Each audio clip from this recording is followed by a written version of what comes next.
Welcome back. Welcome back. Just me and Take today. No guests. We are back. And we got a good episode. We're going to jump right back into it. A lot of people have told us that they enjoy the podcast. We have code names for our properties: JLux, TBC, CLux, KK20. And we recognize it is a little bit difficult to keep all of that straight in people's heads. What are these? Which property is this? What's the monetization strategy? What's the business plan? Where is it, etc. So we're going to do a 2024 recap. Buying a house in Japan wrapped. Buying a house in Japan wrapped. Inspired by Spotify wrapped, but buying house in Japan wrapped. So exactly what we've been up to for the past 12 months regarding our property purchases in Japan. And at the same time, we're going to hit you guys with some new names about the properties so that you're not left guessing what is JLux. Let's start rattling them off. Before we do, so we have 4 properties, and we actually, at the very end of the podcast, we're going to talk about the 5th property we're acquiring. Teaser. Right? But if you are new here, just a quick reintroduction. My name's Take, and you heard from Joey.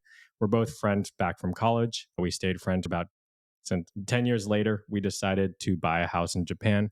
We had heard about all these Akiya crazes, and we decided to take a leap of faith. And that was almost 1 year ago, Joey. Congrats. Lots happened in this past year. November 2023 to November 2024 has been an epic year, to say the least. I feel like so much has happened. Yeah. 4 properties we're going to start off with first. Do we want to list them all first and then go back, or you want to just go down the line? Let's go down the line. Property number 1, some of you guys may have known and heard, is our Beppu property. This is what got the whole adventure started.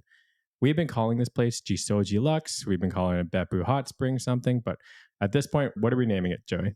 We've also thrown out the name JLux. So this property we're going to call, going forward, Beppu Hot Spring Short-Term Rental.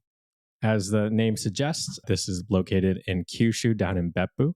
Beppu is really famous for their hot springs, and we are trying to make it an Airbnb. We're trying to simplify the nomenclature of the naming here, so it's easier for us. Again, we were just doing this on the fly and just like coming up with cool names that we can remember, but acknowledge that absolutely no one remembers them except for us. Okay, Take, Beppu Hot Spring Short-Term Rental. When did we buy it and for how much? We bought it back honestly, a full year ago. So end of October, early November 2023. We bought this house at the time for $42,000 US. The house itself was built in 1977, about 1,000 square feet. So pretty, from our perspective, a really good deal. There were some trials and tribulations in getting it, but once we got it, we learned a lot. Yeah. And this is our business strategy for this property is going to be an Airbnb. So we're working to get that license at the moment. We've got some fire lighting installed already. So hopefully that will happen soon before February. So the goal is to get it up and running around February-ish, maybe March. Mm-hmm. So this was, again, property Akiya number 1 for us. Condition-wise, we had a lovely squatty toilet. If you listen to one of our original podcasts, I think we honestly thought we made a mistake when we first got here, right? This is the one we showed up at midnight after day 3 of a road trip, 9-hour drive each day. At the end of it, we showed up at midnight, saw the place, and yeah, this was, again, our first property we'd ever purchased in Japan. We were frightened. I feel like we both went back to the hotel that night, didn't really say much to each other, and both in our own thoughts. And yeah, I thought we made a mistake. We thought it was more far gone than it was. But really, again, what makes it worth it is once you get the place cleaned up, like we fumigated for bed bugs in the tatami, we clean the place up. Once you get new lighting and like a chair, like all of a sudden it starts to feel cozy. Yeah, absolutely. The good thing about these truly abandoned Akiyas and you going in for the first time, you can see like the tangible improvements of like small efforts you make.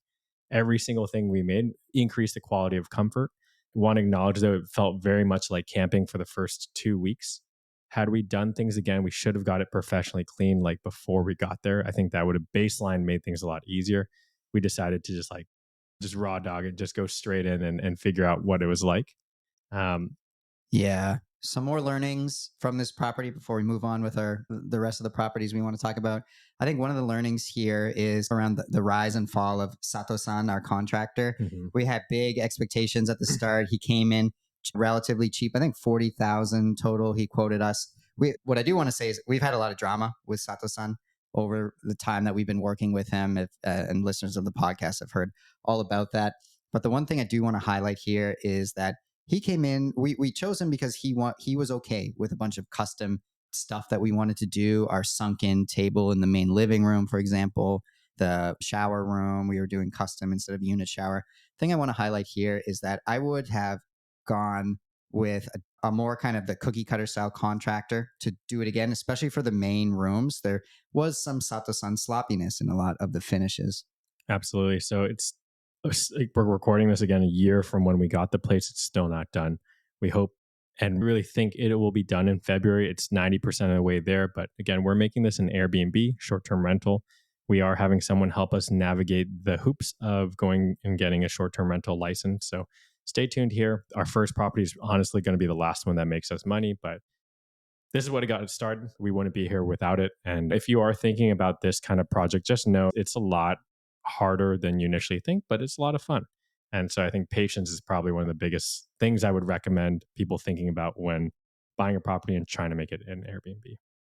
All right. Very last thing. What's your favorite thing about this house, Joey? Oh, yeah. Okay. Yeah. Favorite thing about the house is it's walking distance to Hot Springs in Beppu. So, yeah, if anybody wants to Airbnb this property come the springtime, 15 minutes walk from a 3 Michelin star hot spring. And there's other hot springs you can walk to as well. Just know, yeah, that's my favorite thing about it is it walkable to the hot springs. This is the property we've spent the most time in, I believe. We had the whole squatty toilet. We used it for 2-3 months. Joey's done some electrical work. I think we feel most emotionally connected to this property because we put the most effort into Personal it. effort. My favorite thing on this property is not only is the hot springs, but it's also just, it's not crowded feeling, but it's also still very city feeling. It's the right mix. I feel like Tokyo is getting way too crowded. Kyoto, some of these places are just getting over touristed. Beppu, I think, is still a diamond in the rough and it is an emerging market, but we didn't know that when we first bought it. We just, not arbitrarily, but a little bit arbitrarily picked Beppu as a starting point. Yeah, I say 50% dart on a map. 50%. Yeah. First property again, Beppu Hot Springs short-term rental. That's what we're calling it from now on.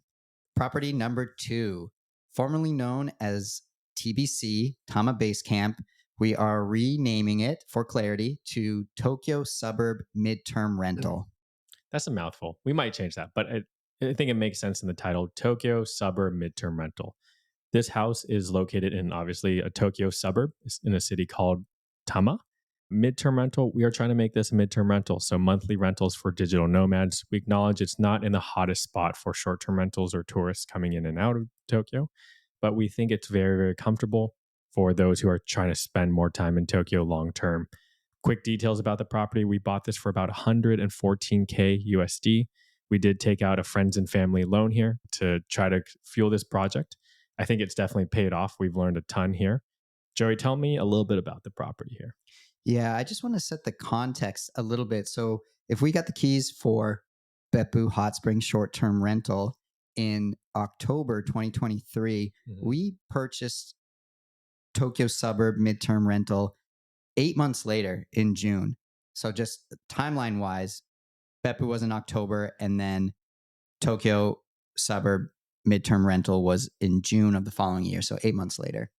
Yeah, the property itself, again, though, we bought it because it was bigger, and we found we needed to spend more time in Tokyo. We have this side project called Akimart, which hopefully got you to come and listen to this podcast. But this property is about 2,000 square feet lot, so quite big for Tokyo. We're perched up on a hill, a little bit further from neighbors, have some good privacy. The house itself, though, very different than what we bought in Beppu. Yeah, this was, as I mentioned, the cookie cutter contractors before. This is what this was. We purchased a flip. So another company bought an Akia that had been abandoned for 10 years, renovated it, and then sold it to us.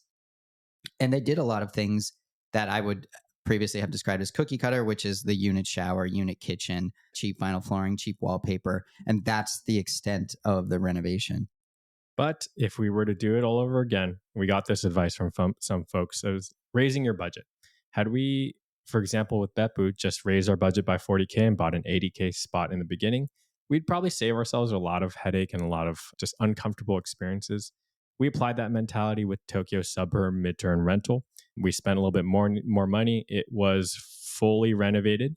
minus we quickly learned had no insulation, but it had unit showers, unit bathrooms, prefab kind of stuff that made it very comfortable from day one when we lived there. Yeah, we stayed there that first night, whereas Beppu Hot Springs short-term rental, maybe 2 nights we spent in a hotel. Yeah. Another thing about Tokyo is we learned a lot about the kind of like buying competitiveness in the area. Tokyo and Beppu were night and day from a competition perspective. We had actually previously to actually getting this house, we had looked at a couple others. We called one like C Lux. We called another one Mitaka we were looking for. We had tried a shot at a couple properties. We burned some bridges because we lowballed too far after home inspections and finding all this stuff wrong with these properties. But ultimately, when we offered for Tokyo suburb midterm rental, we were actually number 2 in line. We had Mhm. tried to outbid the person in front of us. We had learned that it was someone who had taken out a loan, I believe, and wanted to finance this place while we were coming in with straight cash. But overall, we got lucky. We eventually, I think that first person dropped out. So we all then asked, "Hey, can we do a home inspection?" We had done home inspections, and we recommend people do home inspections or structural inspections before they buy. Joey, what was their answer? They told us that I'm mixing it up with Celux, but I believe it was the same as Celux. They said if you do a home inspection, you either was it don't tell us the results or was it you're going to miss your opportunity to purchase the house? It was, I think this one was you're gonna miss your opportunity to purchase the house.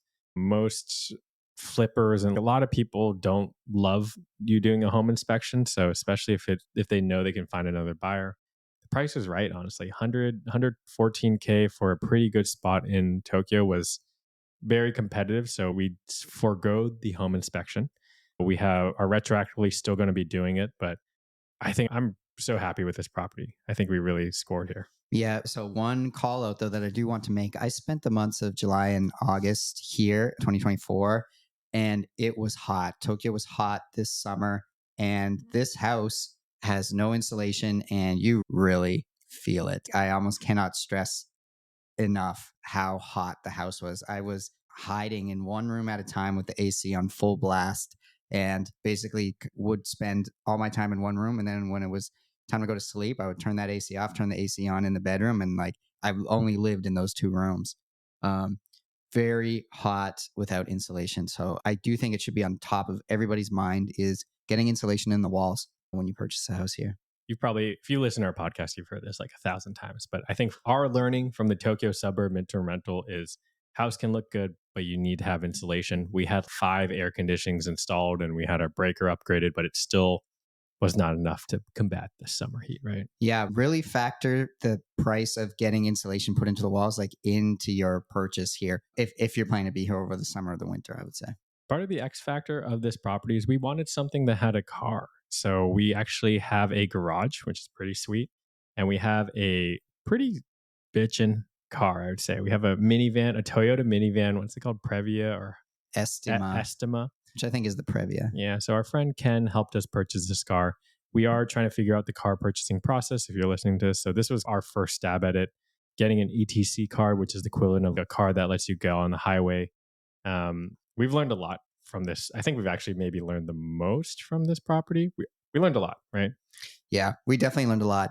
And maybe now this is a good time to talk about our purchasing process. We also have a purchasing process if anybody is thinking about embarking on this journey themselves. We've put it together. Check it out on akiyamart.com/buy. You can look at our how to buy process and get one of these properties yourself. Yeah, our goal with this purchasing process is one that you don't fall through have the same pitfalls that we've gone through and you've learned from our mistakes. Again, we're 2 regular dudes who have been doing this, but we figured there must be an easier way. So we've been working really closely with a lot of bilingual local licensed agents to figure out how to navigate some of these tricky situations, especially with these cheaper Akiyas. It's a lot of times most of these local agents don't want to deal with one foreigners, but also these kind of cheaper properties. So with Akimart Direct, we're trying to help people buy. We've successfully helped quite a few people buy at this point. And we understand the process and we're continually getting better at it, I believe. Yeah, and our clients have had really great experiences too. So check out some of our podcasts as well if you'd like to hear from some success stories. Before actually we go past the Tokyo suburb midterm rental, we are trying to rent this as a midterm rental. So we just got some pro photos. It's fully furnished. we are actually launching a new site called akia-stays.com where we're going to be hosting all the properties you listen to on this podcast on there, if in case you do want to stay. Who's the right person to stay at Tokyo Suburb Midterm Rental, Joey? Yeah, I think someone that is curious about staying in Tokyo a little bit longer term, if you're just going to be there for a week and then Kyoto for a week, we are getting the Airbnb license for this property. But I honestly think that because it's in the suburbs of Tokyo, it does take about a 50-minute train ride to get to Shinjuku. It's probably best if you're looking to stay in Tokyo 1 to 3 months time and are looking for a little bit more space. I've stayed in the cheap hotels in Tokyo. They're small and crowded. And if you'd like to experience what it's like to live in Tokyo and experience the grocery stores nearby, the hardware store nearby, have more space, maybe if you're a digital nomad, I think would be perfect for this type of property. So someone staying for 1 to 3 months, maybe working while you're here in Tokyo, I think would be perfect. Yeah, I think this is absolutely perfect for a small family. I'd say if I had a large family or small family, I think this is a good spot to put the family up. Far enough from Tokyo, close enough to Tokyo, enough space. So if you are looking to relocate to Tokyo, I think looking on the outskirts around this area of Tama is a really good idea. Okay, so switching gears here, we have our from the top, we have our Beppu Hot Springs short-term rental. We have our Tokyo Suburb midterm rental. Next domino to fall here, Joey. Completing the evolution, a long-term rental. So our third property that we purchased in, when did we purchase this? Not too long ago we closed, maybe 2 months ago. This is November now. We closed early October. So 3 months, 4 months after the Tokyo Suburb midterm rental, we got Kitakyushu long-term rental, which is completing the evolution, short-term, midterm. This is the long-term rental property. Oh, we've completed almost a circle. Kitakyushu, we've never been there. We actually have not too much interest in using it personally, but this was a deal we just couldn't pass up. We had bought all these expensive properties, and now someone approached us for a $3,500 property. The pictures looked awesome. Location looked good. The big proposition from this person who reached out to us was that this could get long-term rental good returns. And so part of the whole thing, we didn't really know what we were getting ourselves into, honestly, but we wanted to experience what domestic investors are thinking about, how they're going about buying these Akiyas. This specific person buys up Akiyas and rents them out for a low rate to folks locally. And so what he's doing is finding these deals and getting them for cheap and then doing minimal renovation. The guy's name's Keaton. He gave us a lot of great tips here. Joe, you want to fill in any more context?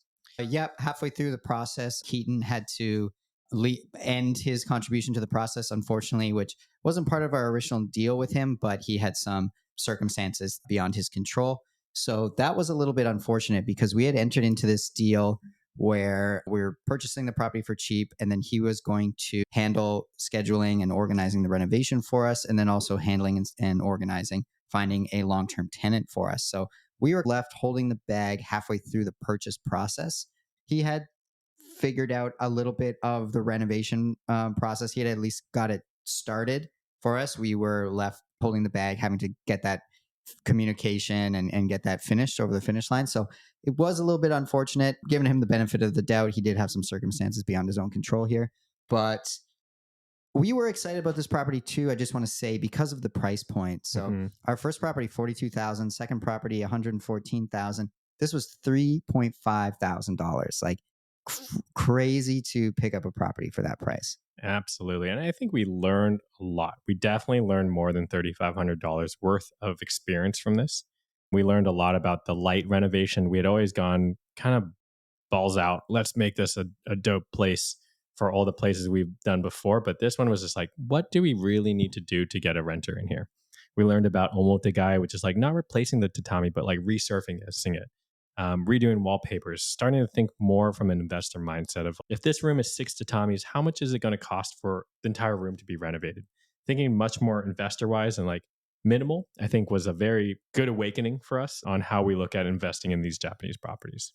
Yeah, seeing the way Keaton described how he thinks about a renovation when he goes into it and just comparing that to our experience with Beppu, Beppu Hot Springs short-term rental, we were Just if we wanted to look nice, we had just stayed at a really nice hotel we wanted to emulate. So we got a very expensive monkey pod wooden slab table. So which costs more than this entire Kitakyushu house. which cost more than the Kitakyushu house. So we wanted to look special, the Beppu Hot Springs short-term rental property. Whereas with Kitakyushu, Keaton was really pushing us like, you don't think about this as an investment property. You need to think about square footage, how much wallpaper is going to cost for that, how much flooring is going to cost for that, tatami omotegae. So a little bit more, thinking about it from a ROI perspective.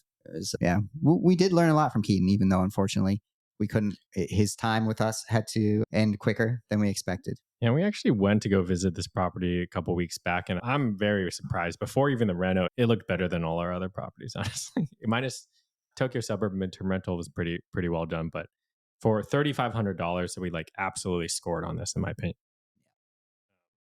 Okay, biggest learning from me from this Kitakyushu long term rental is, I think just the investment mentality, but also how to negotiate when working with sellers, making sure that you create a narrative. And we're going to segue into the next property with it. But how did he get this for so cheap? That was something we really tried to dig in.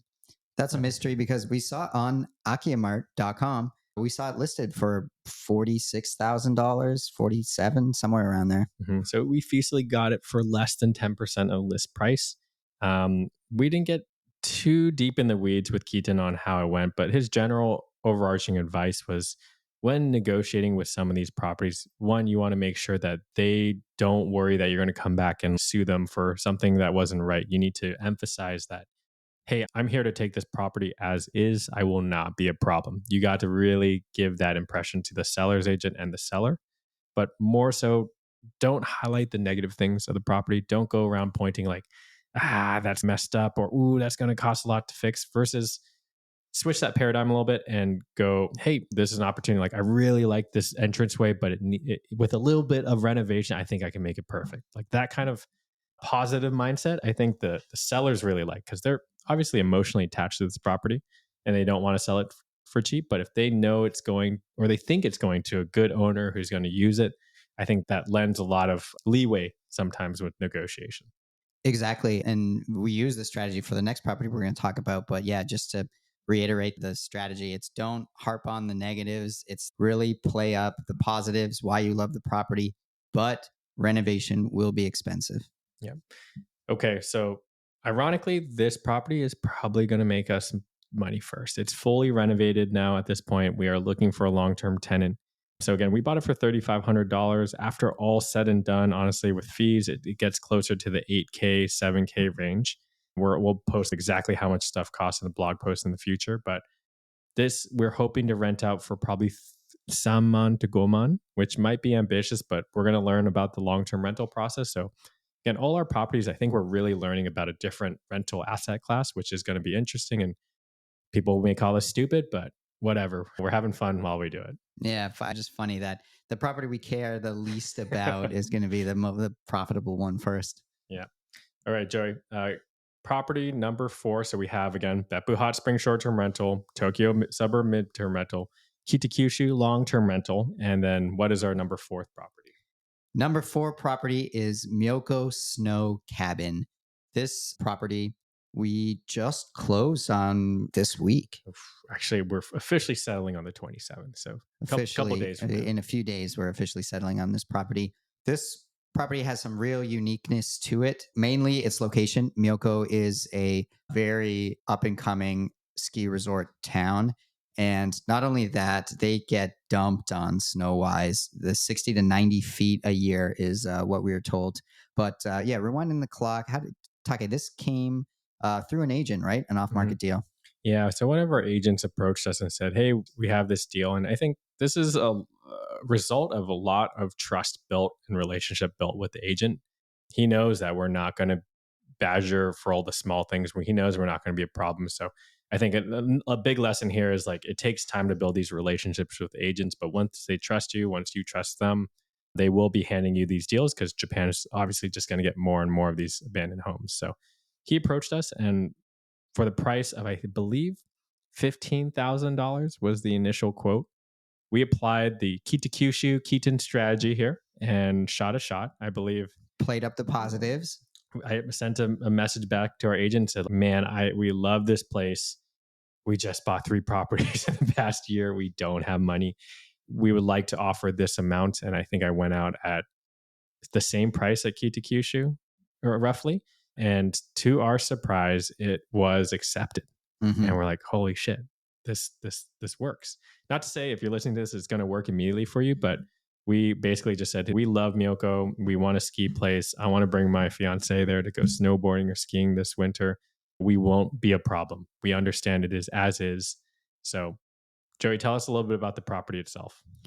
I was hesitant. I was hesitant with Kitakyushu. I was hesitant with Tokyo Suburb midterm rental as well. It just felt like we were purchasing really quickly. But I'm pushing Joey off the ledge every time. Come on, Joey. It's been fun, and it for better, for worse, it gets easier each time. But sorry, what was the question? Unique aspects of Miyoko Snow Cabin? What is the Miyoko Snow?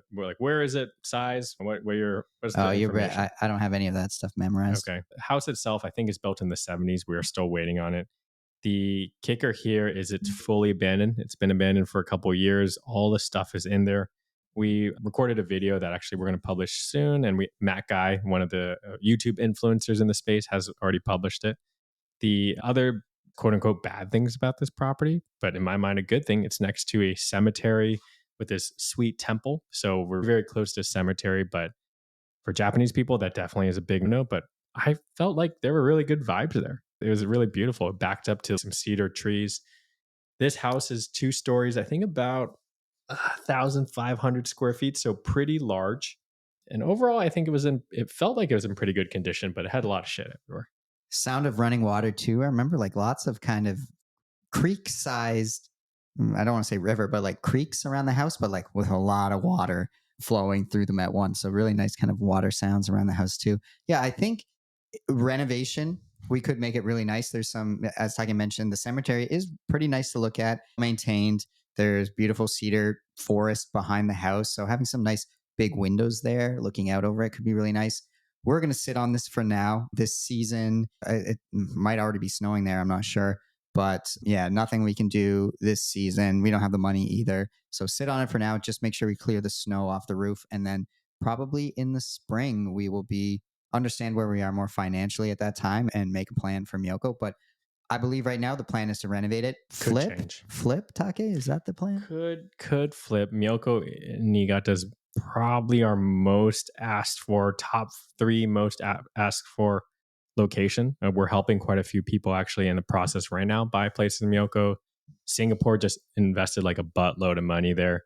We've had a lot of podcast listeners actually reach out and be like, we love skiing or snowboarding there. So a lot of positive signal from the world just being like, okay, you guys should buy this. And I've never lived in a snowy area, so this could be tough learning, but I think we're learning a lot from this. I guess the upcoming learning is like, what do we do with the house, the stuff inside with it? How do we deal with snow? We might even consider demolishing and putting a new build on it. So there's a lot of excitement here. We're buying this more as an investment for the future and hoping that we can flip it. Yeah, and also for the experience as well. We're trying to do the short-term rental, the midterm rental, long-term rental, and perhaps a flip as well. We're doing this for this experience so that we can figure out what works in the Japan real estate market and let everyone listening what's working. It's interesting. Our buying has accelerated. So I will say, if you've already bought something in Japan, it's a drug. I feel like we are on Akimart every day just being like, oh shit, do you see this property, Joey? It is such a good deal. It's up by the water. So in a short span of 12 months, we have purchased 12 properties. Once again, 4 properties, not 12. Yeah, 4 properties. Beppu Hot Springs short-term rental, Tokyo Suburb midterm rental, Kitakyushu long-term rental, and then number 4, Miyoko Snow Cabin. We don't have a rental. Wild card rental. Yeah, I would say. Maybe flip, maybe rental. Maybe flip, maybe rental. It was funny. Joey and I, we were talking like literally 2 weeks ago. We're like, okay, man, we cannot do any more properties. Like there's, honestly, we're spending more money than we were making. And we're trying to figure out how we're making this a full-time business. And then lo and behold, Joey, we stumbled across property number 5. Property number 5, back to Kyushu, actually. 3 in Kyushu, 2 in Honshu. Can't take the Kyushu out of us. So we're Kyushu boys. We're onboarding a new agent who's actually from a city in Nagasaki. When we were talking with her, she was like, "Hey, do you want to buy my grandma's house?" We're like, well, nah, we're We kind had of literally had a conversation an hour before, like, all right, no, we're looking at our we are done. finances. We owe a bunch of people money and we're getting ready for tax season. So just a lot of like financial things we need, people we need to pay at the moment. And we literally just had a conversation and we're like, all right, no more houses. And then we get on a phone call with this new agent to onboard her and she offers us her grandmother's property. So this property, I think Joey and we're going about this smart. We really spent honestly yesterday night just like whiteboarding. Okay, how much exactly is it going to cost? What is our plan here?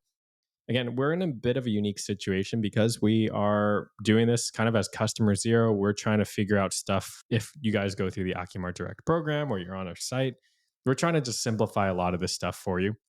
That's my reasoning on why we're buying so many properties. Yeah. One side of it. Okay, property itself, Nagasaki, about 30 minutes from Nagasaki, 2 minutes walk from a beach. I have no idea how nice this beach is. Google Maps, I saw some conflicting photos there. It actually reminds me of some of the beaches around New Mazu City when I grew up, when I went to high school. Like very dependent on what part of the coastline. There could be two right beside each other. One has unfortunately filled with trash, and then the other one looks very nice for swimming. So could be hit or miss, but yeah, like 30-second walk from the beach. Price, Joey. How much are we buying this for? Price still negotiating. We haven't made a formal offer or anything yet, but I believe it's going to be around the $2,000, $3,000 mark. Quite cheap. I don't think any average person would buy here, but we're trying something new here. And this is just brainstorming. This could definitely change, but we're going to buy this. We're going to try to put like an Akimart seal of approval on it. Yeah. And also helping us along with this purchase is that the house is in great condition. Absolutely. Yeah. We saw photos. It's typical like 1970s build. Yeah, this is not like Beppu Hot Springs short-term rental. Previous owners took like really good care of it. Nothing wrong with the house. The only downside, it doesn't have a parking spot, so we'll figure out the parking spot. And second, it's also in a city that's quite old. Don't know how that's going to be. Last time I went to Nagasaki was maybe like 10 years ago, but I do love Nagasaki champon, Joey. Never had it. Never had it. Nagasaki champon's a ramen specific to Nagasaki. I would go get it with my dad every Saturday at Ringer Hut. So a little bit of nostalgia. So Nagasaki champon. Ringer Hut Cupertino, baby. So this property, we are trying to, and we're going to buy it. We are going to do a building inspection. We're going to do maybe some light renovation. We're going to feel it out ourselves. But ultimately, we are planning to sell this. Seal of approval. So I think, yeah, the marketing tactic for us here is to go in, building inspection, light reno, tee it up really. Probably the reno is going to be closer to our Beppu Hot Springs short-term rental style, a little bit more stylist, yeah, than the Tokyo Suburb midterm rental property. Aiming to get nice pictures and then slap our seal of approval on it. Say, hey, we think this is a good property. Yep.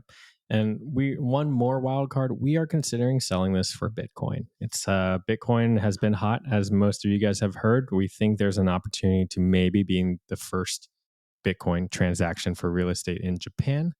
Hopefully, we don't know all the specifics, but we are excited to try to figure out. Again, we're doing this for the learning. We know, most people are gonna be like, "Why are you investing in here?" But we're doing it to learn. I think it's exciting. Not a lot of people have ever done this, I believe. We hope to be trailblazers to some degree, but I also think we can make this Nagasaki spot really nice with the base level. I believe so too. And if anybody else out there is listening and thinking, oh, it's a lot of work and then renovate, these houses are far gone, I need to renovate, like maybe this is the deal for you. So we are going to try to keep the price down. Again, this is for mostly our own experience to understand selling a property or kind of thinking about a property with this investor mindset for a flip from the start. So we're doing it for the experience. So if anybody's interested in kind of a teed up deal and you think Kyushu is nice and close to a beach, let us know. It'll have the Akimart seal of approval. We will do the home inspection. We will set up the utilities, the internet, the parking spot. We're really going to tee it up for someone just to buy it and be pretty hands off. Hopefully we'll even get a property manager, but 5 properties, baby. We're hopefully closing on that last one next month, hopefully. Buying a house in Japan, rewind. All right, top moment from you. Top moment for me in all this, man, I think when we got our Beppu spot and we got access to the first onsen in our neighborhood, and like having, after not being able to shower or, or take a bath, like in our house, or like the closest bath we had to drive to. I think that was a crazy moment where we could walk to a nearby, very nearby bathhouse and have nice hot spring in a very brutalist onsen that doesn't look great to people, but I absolutely love the Jisoji onsen in our neighborhood. Yeah, I agreed. That was a great moment. What about for you? Top moment? I think top moment.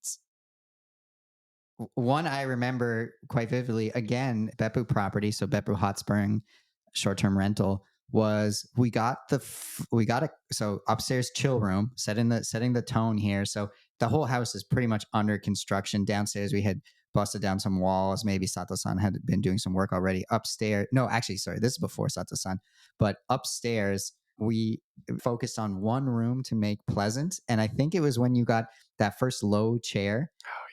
The same day we got like a paper lamp and maybe we had a carpet by then, like just to be able to sit down with not the fluorescent overhead lighting. And I think maybe we had kombini ice cream or something at that time. That The was simple things. I remember thinking like this is why we're playing this game. It's like for moments like this where you like, it just felt so, it went really like from the lowest of low, like you go up every small improvement, like you go up so much higher in your comfort level. And I remember thinking like, all right, this is why we're playing the game. This is fun.